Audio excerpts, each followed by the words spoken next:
Hi and welcome to Let's Talk eBay. My name is Rich Pasini. Today is January 15, 2020. Thank you for tuning in. I just want to start off by saying thank you to all the new subscribers who recently subscribed to my channel. It is greatly appreciated. Hope you like the content. You come back for more.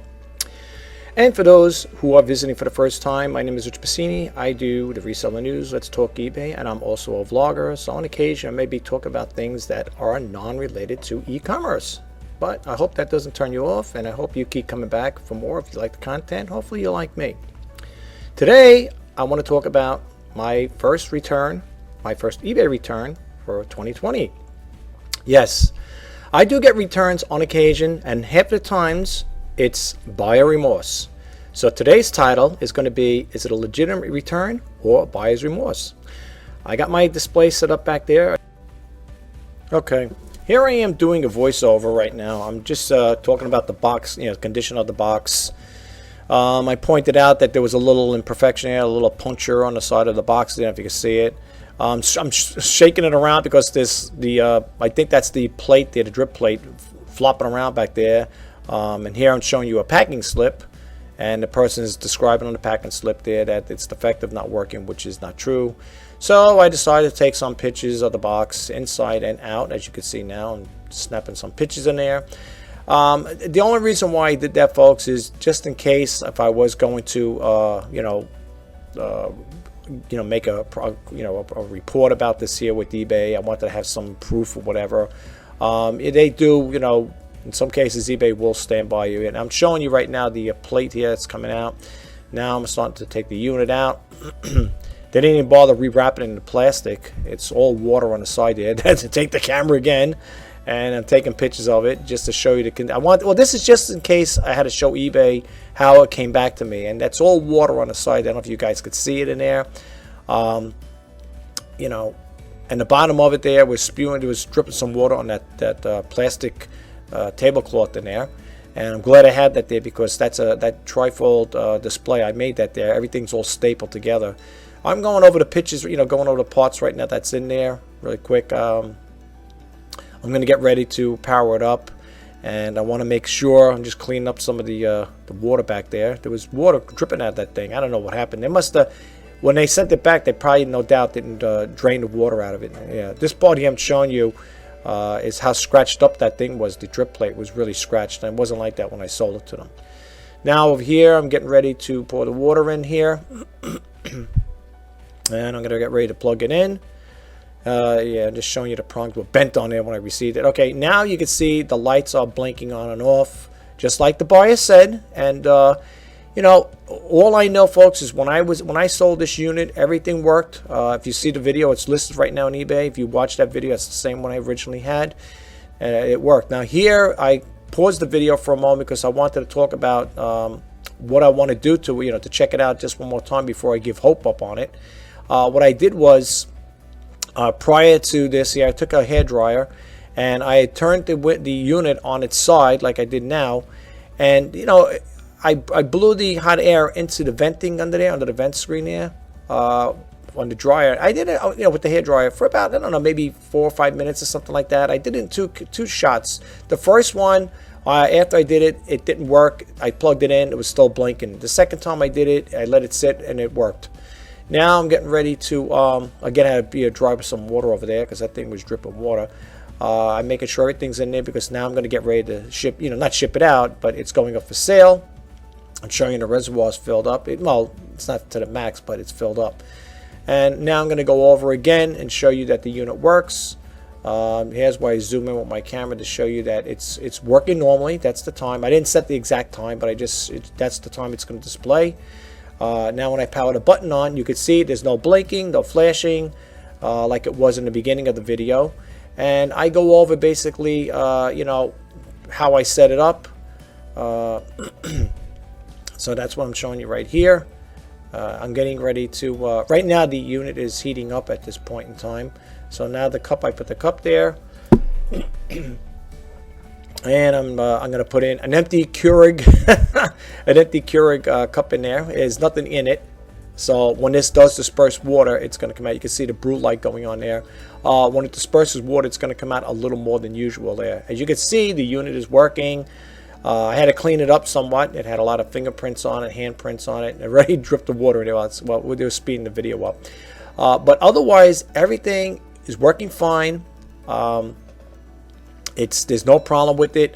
Here I'm just going over really quick on how to set the clock, the timer, the temperature on there, the brew size, and I go over that really quick with this here. So I'm just, like I said, I sped up this video because, like I said, I don't want to take too much of your time. I know you guys are busy, and who's got to sit there? It's got time to sit around and watch about a coffee pot, you know, or a coffee maker. Yeah, but everything is functional. As you can see here, everything is working, you know. The temperature I'm talking about, the lowest it goes is 187. The highest it goes is 192. I don't think it goes any higher than that. Okay, and then on next setting, I'm talking about the brew size, how to set that up, which is pretty cut and dry, to be honest with you. Yeah, you can see that there. That's the default size I always use on that there. So, yeah, that's pretty much it. Everything seems to work fine on here. I'm just showing you one last time on this part here that all the buttons are functional and everything is working good. Well, as you can see in the video, the unit works. I refunded the buyer. They're going to be happy. I'm happy. Case is closed.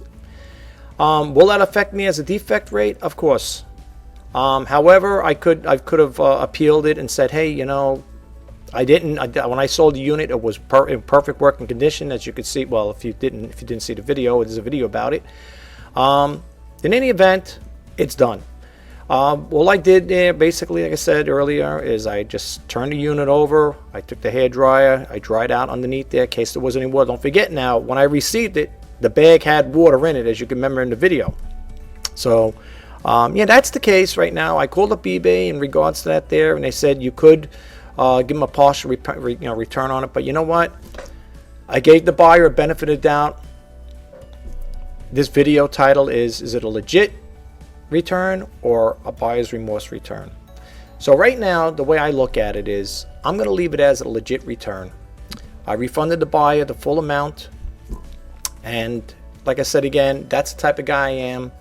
You know, I'm upfront and honest. You know, even though people said, well, it could have been, like some people may say, well, you know, suppose they got it on their end and they caused the problem to where it, you know, they caused the defect in there or caused it not to work. You know, how do you feel about that? Like I said again, I give the buyers the benefit of doubt. And as I told the eBay teammate who I spoke to earlier, because right after I got it back and stuff like that, when I was doing it at first, when I was actually trying to, you know, heat it up for a while with the dryer and stuff like that, I guess maybe I didn't do it long enough. I waited, and they said after I did it for a few minutes and stuff like that, I'd hit the thing on, the lights were still flashing, the power button wasn't working. So I said, geez, I said, man, I think I'm stuck with a broken item here. So I went back again, me being the kid that way. I said, it's got to be a way. This can't be broken. This unit cannot be broken. And I did it again. This time I left it on. I heated a little longer than a couple of minutes or whatever, just to dry out the area. Maybe it's inside or something, whatever. And lo and behold, when I plugged it in, I seen the power switch went on and off. The lights came on. I was like, good. I'm so happy about it. So just to share with you guys, I already listed on eBay. I put local pickup only. So and I listed it for $100. And this time I didn't put buy best offer. I'm going to leave it as I listed $100. That's what I like to get for it. However, there may be people out there that may want to chew me down a little. You really can't, because if I got it at that, you know, if I don't have a best offer in there, I don't know. You maybe you could, I don't know. I didn't really deal with it. And the other thing I felt is too is, you know, even though I've been on eBay for 20 years, I do have a money back, 100% money back guarantee. You know, and people might say, yeah, but you know, suppose they broke the unit on you, still going to feel that way? You know, being a kind and passive person like I am, it depends. It all depends. I don't want to see nobody get stuck. I wouldn't want to get stuck. I wouldn't want you guys to get stuck with anything. I'm an honest seller. Like I said, I've been on eBay. I've been in eBay for 20 years, top rated seller plus. And you know, I want to do right by my buyers. I want them to keep coming back. I want repeat buyers. So that's why when I do my videos, I have another video called Shop RJ Pasini for great deals. That video, that YouTube channel, that YouTube channel, again, for all intents and purposes, is to do my sneak peek videos, demo videos, and intro videos on it. Okay, so you know, I just want to do right by people.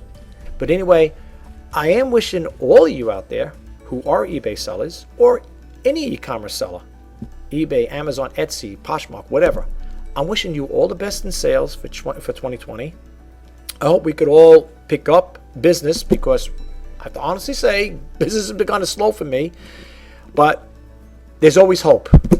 Till next time, have a great day. My name is Rich Pasini. Bye-bye for now.